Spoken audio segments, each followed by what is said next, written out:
그분하고 저하고 생각이 다른 것도 많아요. 그래서 저는 계엄에 찬성도 안 해요. 그러나 그렇다고 해서 윤석열 대통령을 탄핵하는데 당대표로서 자기 국회의원들을 이용해가지고 탄핵까지 하고 그다음에 또 내란이라고 그러셨어요, 대통령을. 아니 아직 대통령 지금 판결이 났습니까? 내란을 확정되지 않은 계엄을 했다고 해서 대통령 보고 내란이다 이렇게 단정해서 말씀하신 그게 법무부 장관님이 헌법을 알고 말씀하신 거예요?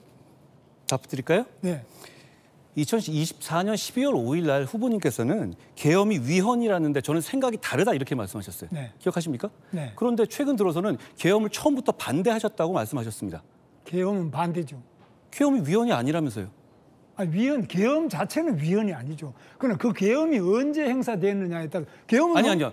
지금 계엄은 헌법에 나와 있죠. 아니 헌법에 나와 있는 게 아니라 네. 윤 대통령께서 12월 3일 날 한 이 계엄이 위헌입니까 아닙니까? 그때 아니라고 말씀하셨어요. 그러니까 그 계엄은 위헌이 됐다는 게 헌법재판소 판결이 나왔는데 판결이 나오기 전에는 그걸 미리 계엄 자체가 위헌이다. 이건 아니죠. 계엄을 할 수 생각이 다르시다고 말씀하셨어요. 그 경우의 계엄이 위헌이냐 아니냐 이렇게 해야 되는 거지. 그 경우에 계엄이 위헌이냐 아니냐에 대한 판단을 12월 5일 날에 계엄이 위헌이라는데 저는 생각이 다르다 이렇게 말씀하셨어요. 그건 계엄이 위헌이라는 거는 헌법재판소 판결이 나온 이후에 우리가 위헌이라 할 수 있지. 그럼 그 이전에는 위헌이라는 생각을 못 하셨습니까? 안 했죠. 저는 위헌이라고 생각 안 했죠. 그 이전에는 계엄은 정당한 것이라고 생각하셨습니까? 계엄은 헌법에 보장된 대통령의 비상대권이죠. 헌법에 나와 있으면 뭐든 다 할 수 있는 겁니까? 아니, 할 수 있다는 게 아니라 일반적으로 그렇다는 거고요. 그래서 그 부분에 대해서는 그 말씀이 좀 안 맞고 그다음에 아니요, 답을 안 주셨어요.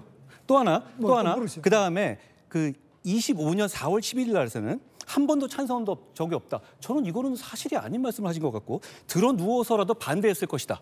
라고 말씀하셨어요? 저는 그러니까 대통령께서 계엄을 하는 건데 자리에 저를 국무회의에 불렀으면 저는 절대로 반대했을 겁니다. 그리고 아니 그러면 제가 한 말씀 한번 들어보시죠. 계엄에 국무회의 갔었으면 반대했지만 네. 국무회의 밖에서는 반대 안 했다. 이런 말씀이세요. 무슨 얘기냐면 위헌이 아니라고 판단하셨다는 거잖아요. 네, 30초씩 이제 저는 1분이고요. 중요한 거니까 말씀드리는 조금만 거예요. 들어보죠.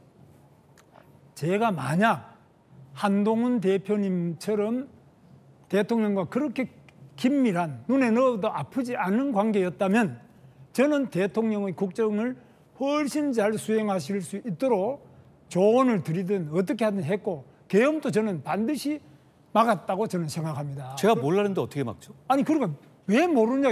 눈에 넣어도 아프지 않은 후배가 왜 그 대통령이 이 계엄 선포하는데 당대표가 그걸 모르면 되겠어요? 제가 눈에 넣어도 아프지 않은 후배가 아닌지는 몇 년 됐잖아요. 그렇지 네? 않습니까? 제가 당대표 할 때도 그렇고 대통령께서 제가 당대표 하는 것 자체를 반대하셨었잖아요. 그럼 몇 년 됐는데 어떻게 그러면 당의 비상대책위원장으로 임명을 합니까? 그래서 그거는 말씀이 안 맞고요.